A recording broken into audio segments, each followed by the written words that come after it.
Welcome back to another episode of Multifamily AP 360. And today's our guest is Becky Lambert. So, a little bit about Becky. She's a 20-year real estate investor with a track record of flipping 100 plus properties, owning 100 plus rentals, and managing over 87 million assets, including 770 apartment units and multiple development projects. Formerly a commercial loan officer specializing in 1 million to 40 million CRE loans, she brings a deep expertise in underwriting, negotiation, and project evaluation. Passionate about passive income and time freedom, she now coaches investors on building wealth through real estate and co-authored Active Life Passive Income with her husband, Nate Lambert. So with that, Becky, you want to add anything to your background and also welcome to the podcast. Oh, I'm just grateful you brought me in. Yeah, thank you. I got into real estate buying single family homes and as a commercial lender, and it just skyrocketed my knowledge and my experience because the cool thing with being a lender, in addition to an investor, is you get to learn from your own deals, but you also get to learn from hundreds and thousands of other deals that you're looking at that your clients are investing in. You get to see what works and what doesn't work, and then cherry pick what you want to do in your platform based on what's working the best for your clients. So it's a pretty awesome way to jumpstart your commercial real estate career at a less risky manner than investing in hundreds of projects all up front and figuring out what works. It's learning from your investments and from everybody else's at the same time. So Awesome. yeah, that's how I got into commercial real estate, was both through investing and also through watching my clients invest and seeing what was working for them. Cool, cool. Thank you. Let's jump into current challenges and opportunities. So, with interest rates remaining elevated and lending standards tightening, how are you adjusting your acquisition and underwriting today compared to 5 years ago, Becky? Yeah, very great question. 5 years ago, when I was doing stress testing on our portfolio, I'm a big advocate of stress testing your portfolio, not just for interest rates, but also for cap rate changes, especially because those are the two factors you really can't control. You can increase the rent, you can decrease expenses where possible, but none of us really can control interest rates or cap rates. And so when we were stress testing our portfolio, I was stress testing it for assuming interest rates went up by 1, sometimes 1.5%, thinking we were being extremely conservative. None of us projected that within a 2.5 year period, interest rates would nearly double. And it did create some challenges on a lot of fronts. One of the benefits of having been in lending for 15 years is I had a pretty good grasp on the market on which lenders were offering which products and when, where I could go to get the best rates and terms for what we needed to do, given the current debt service coverage ratios, loan to values, and performance metrics of the project itself. And so we were able to get pretty good financing on the projects we were working on, or at least stuff that would hold us over while we waited for interest rates to come back down. Our projects have been working. They're not cash flowing like gangbuster like things were in 2017 and 2018, but they're cash flowing and they're doing well. We haven't had to have any capital calls on any of our portfolio, which I'm very thankful for. Most people I know have had to do a lot of capital calls in the last few years. In the meantime, that's just for the portfolio that we already have. In the meantime, we've actually been picking up quite a few properties in the last 9 months because purchase prices in certain markets, you can get really great deals and discounts right now. I've been telling our clients it's like the Black Friday sale of multifamily right now in certain markets. We are picking up apartment buildings, especially in Texas. We're picking up more in Texas primarily right now because we're able to pick them up for 30 to 40% less than what these projects sold for 3 and 5 years ago. One of them we picked up for $37 million. Dollars. It sold for over $48 million 4 years ago. Same project, the performance metrics are the same. The problem is the loan they have in place is bad, and the current ownership parties couldn't qualify for a better loan because they were already too highly levered and they already had too many properties in the Texas area that weren't performing as well. And so, in an area where there's still a lot of demand for housing, there's housing shortages, but the lending products were not available for the current ownership team as it was because your lending products, the interest rates you get, the terms you get on your loan are based not just on how the property's performing, but the outside cash flow and equity and credit scores of your guarantor team. So if you can refresh it, bring in a whole new team of people who have great credit, good recurring cash flow from outside sources, and who have plenty of equity in their other portfolios, you can get a reset on the interest rates and get better rates and terms than often what is the existing loan on there. And so that's what we've been doing over the last probably 9 to 12 months, is picking up additional properties at huge discounted rates that cash flow decently well, but where there's great value add proposition capabilities where we can go in and remodel the properties and raise the rents and reduce expenses, therefore improving the net operating income on the property, which, as Rama, the net operating income is really the determinant on the sales value of the property. Yeah, agreed, totally. So what are the biggest mistakes investors make when trying to get financing right now? When trying to get financing specifically, Yep. I think they are not giving enough weight and understanding to the guarantor team that they're bringing to the table. They think, oh, I'm going to work with a seasoned investor and the bank's going to love him or her. They may or they may not. It really depends on how much outside income that person has and how much equity they have in their projects. That person might own 14 apartment buildings that are fairly large each, but if they're highly levered on all of them and the properties are not performing super well, that actually is going to hurt your opportunities to get loans, not help. What you should be looking to bring into your team to get the best loans possible is people who have good recurring sources of income. One of the best ways I've seen this done is you have a team of investors who have a lot of experience in real estate, and then they bring in to help guarantee the loan as well somebody who wants to get in real estate but maybe doesn't have a lot of experience in real estate, but who owns a successful software business that's got $4 million a year in cash flow coming in. This person's got tons of cash flow. These people have a lot of experience. If you partner, what you're doing is you're increasing the probability that you'll get better loan terms by adding more cash flow. In real estate, they talk about cash flow is king. In lending, cash flow is above king.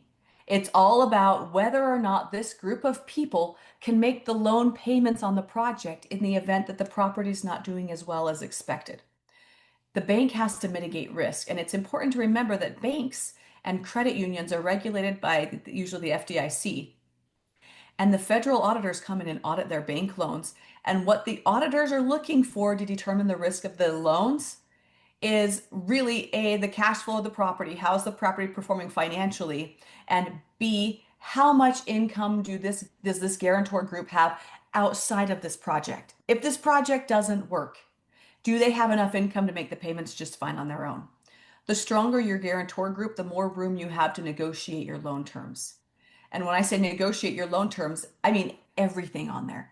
You can negotiate not just your interest rate. On a commercial loan, on a mortgage, this is different. If I'm buying a single family home, there's a little bit of wiggle room to negotiate, but for the most part, you're taking a cookie cutter product, right?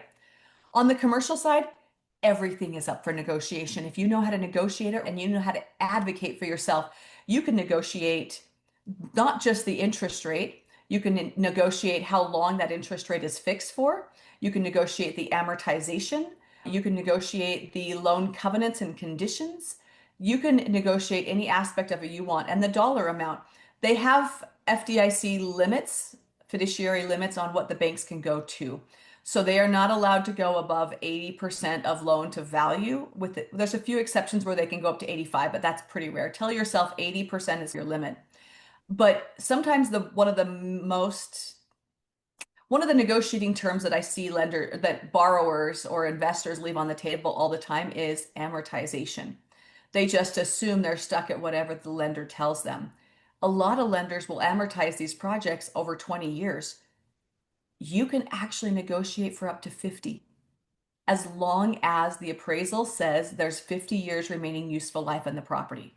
If the appraiser says there's only 15 years left, it's against federal banking regulations to go above 15 years on the amortization. But if your appraisal says 50, you can negotiate for up to 50. Now, that bank may or may not do it, but other banks often will.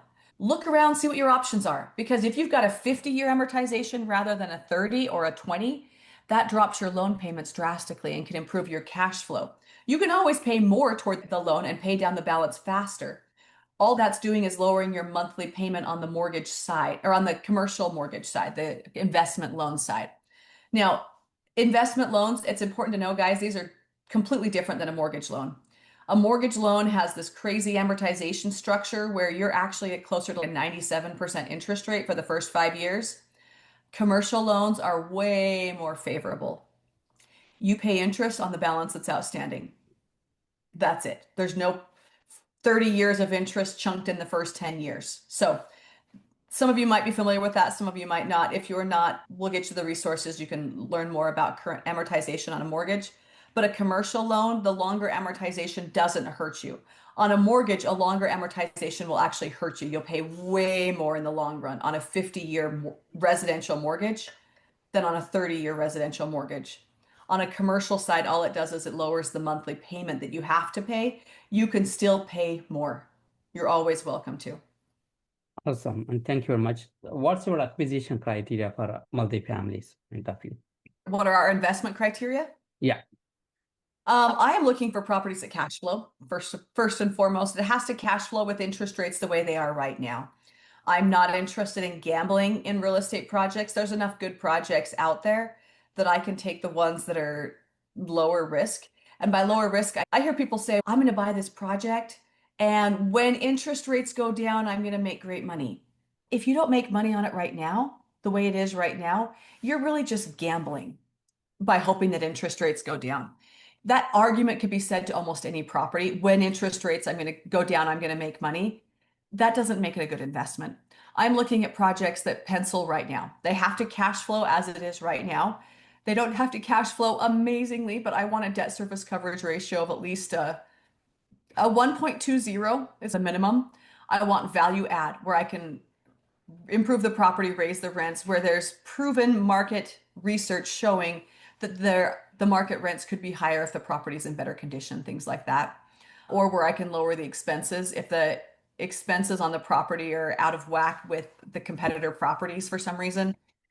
Things like that where I can improve the net operating income. I'm really only interested in value add propositions, and they have to pencil as they are. Otherwise, if you're buying something hoping interest rates go down in order to make it work, by definition, you're overpaying for a property. And there's no reason to overpay for a property. The rule that you often hear in residential that you make money on the buy, that's true in commercial too. You make money on the buy. If you hold it long enough, eventually you'll make money on almost any commercial real estate property with a few exceptions, but that doesn't make it a good investment. The point is to make money. And if you have to hold it for 30 years to make money, you're not necessarily in a good investment per se, typically. I like properties in an area where I can see that there's demand, where there's a population growth. The population trending is good. The macroeconomics of the city and the surrounding metro area are good. So I look at the trending issues on gross domestic product, median household income, home values, rental rates. I'm looking for trends up or trends down on both of those. I look at job growth. What's the job market like? Because if businesses are pulling out of this city, eventually the people are as well. There have to be sufficient jobs, and they have to be jobs where the median income is going up over time. If the median income is going down over time, eventually the population is going to pull out of this market and move to somewhere else. I have a master's degree in econometrics. I really like economics. I'm a nerd. That numbers make me super excited because numbers don't lie. That's what makes them so fun. So I look at macro and microeconomic trends on cities before I invest in them. And then I look for value add propositions. Yeah. And that's what I'm looking at. That's a great point. Thank you very much. So you mentioned about cutting expenses. What are the different strategies or different ways you guys are cutting expenses to increase net operating income? It depends on the property. So I'll look at the historical financials. I really want 3 years of historical financials from sellers. And I get a lot of pushback from sellers saying, oh, I don't want to give you 3 years. Here's why I want 3 years. If I'm looking at a project and I can see that last year their net operating income was $480,000, that might be good. It might not be. If the years before that it was 520 and 550, going from 550 to 520 to 480, this tells me this project is on a declining trend. That's a concerning sign.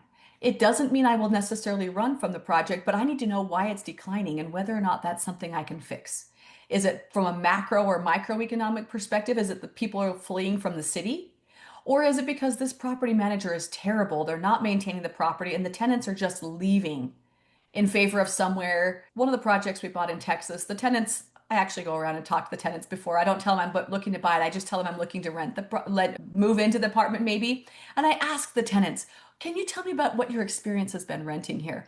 One of them we just bought, they were letting us know, yeah, the hot water went out in my house and my unit, and I had to go back to the property manager 6 different times. It took them 3 months to get the hot water going in the apartment.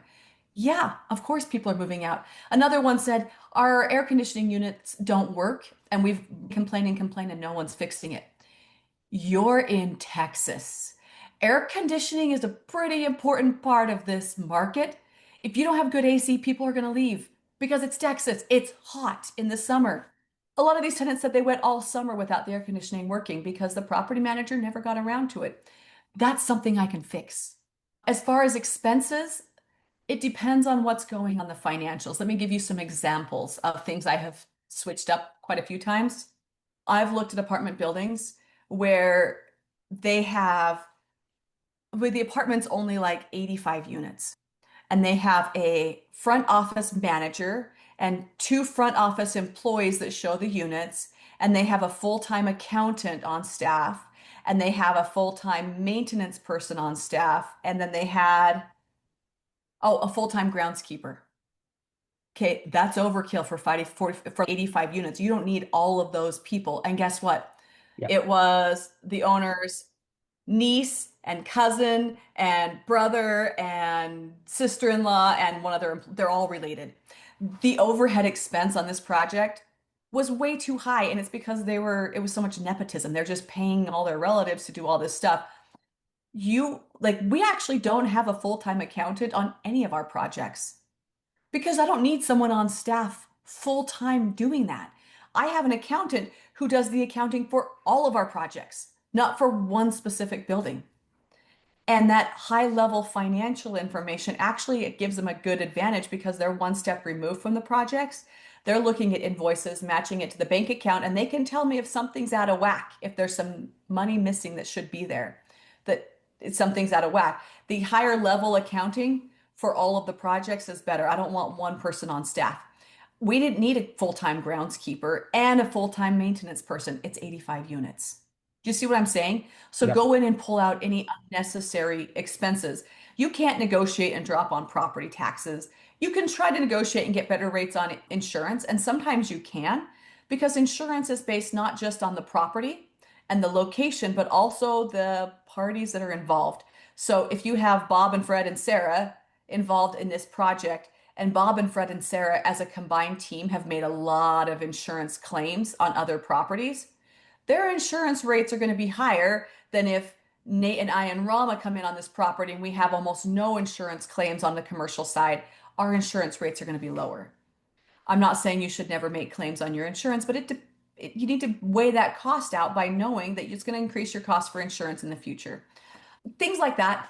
Like I would look at it and see, okay, there's a landscaping company that's coming in and mowing the lawn, but they're really overpaying, like we're way overpaying them for what they're doing. There's not enough ground to justify the amount that they're paying. So you just bring in a different landscaping company or a different pest control company, things like that. Just knowing what market costs are in the area, sometimes you can save costs there. A lot of times I can save costs by saying, we have used the same pest control company in 15 different apartment buildings. The ones we own and people that I've partnered with on some of the projects, they have other projects they own.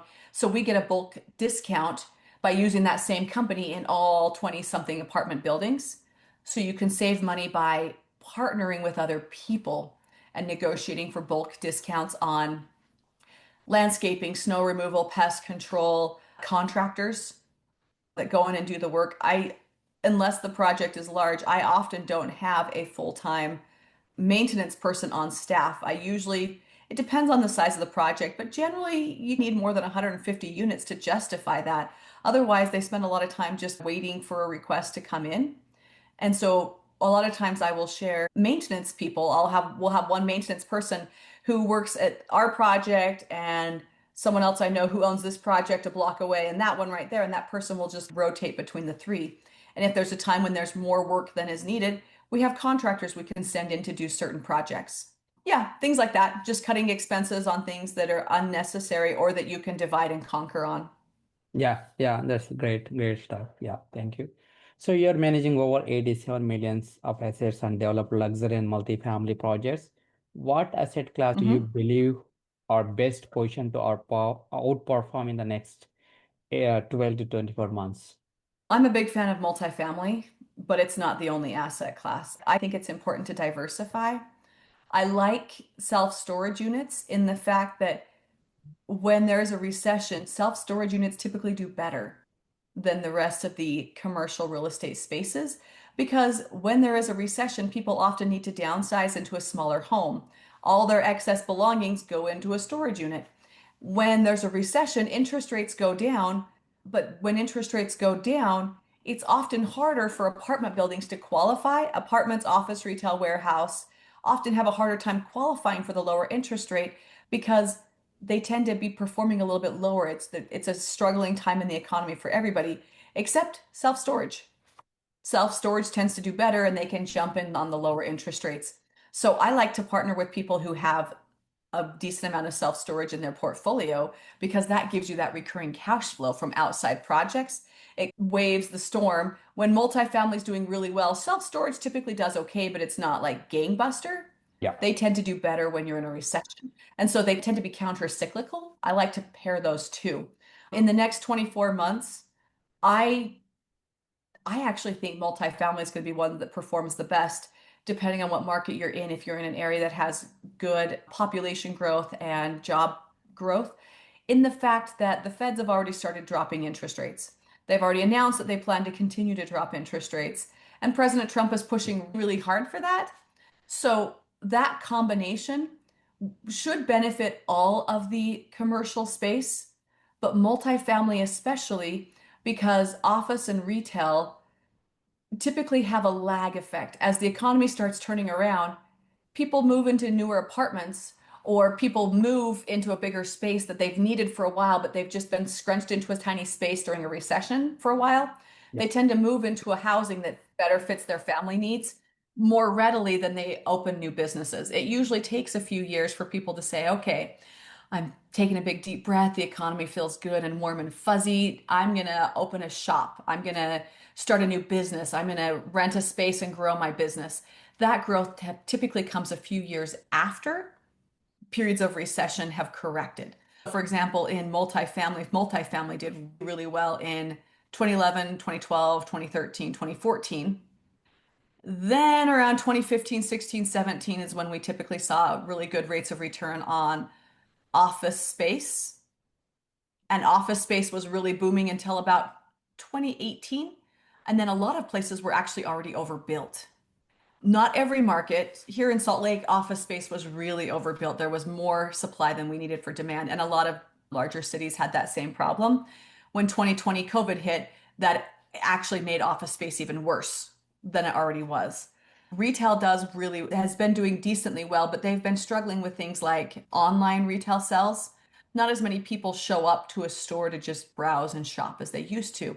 And so retail has had to pivot and be more creative on filling their space with Amazon delivery places. You can come here and pick up your larger scale delivery items that the post office doesn't really appreciate delivering. Things of that nature, or things that you don't want to send through the mail itself. If you pair those with like grocery stores, people typically still go to grocery stores, and then service industries like doctor, chiropractor, dentist, it's pretty hard to have a dentist look at your teeth online and fix problems like that. And so pairing it with the other asset classes, typically that growth comes later. It's more lagged after multifamily. So long answer, multifamily is where I'm banking on, and that's where we're putting most of our growth plans into is in multifamily in the next few years. Awesome. Thank you very much.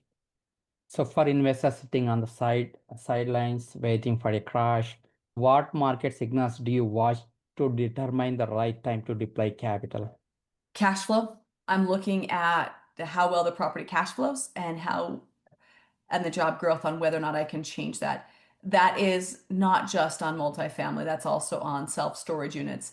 I want to get more into self-storage units, but the purchase price has been so high on them that my rate of return isn't anywhere near as good as I can get in other asset classes. But I'm hoping at some point I can find some good self-storage units that really pencil and make sense. I deploy capital when debt service coverage ratio exceeds a 1.20, working off historical financials, and where I can pretty conservatively raise rents, remodel the property if needed, and raise rents and get to a point where my debt service coverage ratio is going to be above about a 1.3 is the bare minimum. I really like it to be a little bit higher than that if possible, and right now I'm getting it. After I've raised rents, I want it to be above a 1.3, 1.4, somewhere around there.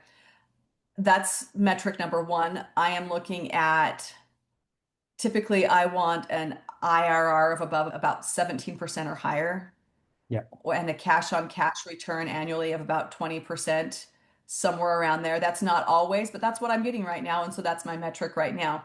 yeah, When most of the deals are a little bit lower, then I don't always hold to those metrics, but hey, why I can get them, why not take it?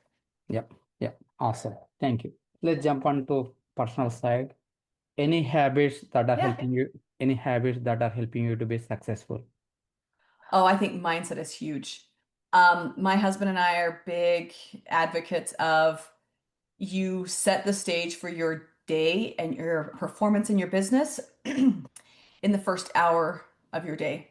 So we get up, we exercise, we rotate between going to the gym and hitting it hard on a stationary bike class, or we run in the neighborhood. We both run half marathons. I've done over 34 half marathons now. I've only done one full marathon because we have 8 kids. It's pretty hard to train for a full marathon with 8 children. Only one of them's actually moved out of the house. Our youngest one is still 7. And so, with that many children at home, but half marathon's about as much time as I can allocate to exercise. But we do a lot of running, we do a lot of biking, we do a lot of hiking and skiing. We're in Utah, so we're big fans of hiking and skiing. We got a lot of good mountains here. And in addition to exercise, we do a lot of mindset stuff. We're fans of affirmations. We have a hyperbaric chamber in our house. We have a cold plunge in our house. My husband's better at the cold plunge than I am, but you get into the cold plunge, he usually keeps it around 37 degrees. Yes, that's really cold. Making sure you get it up to your neck. And then he reads his affirmations out loud, and I'm trying to get much better at doing that. I've done it.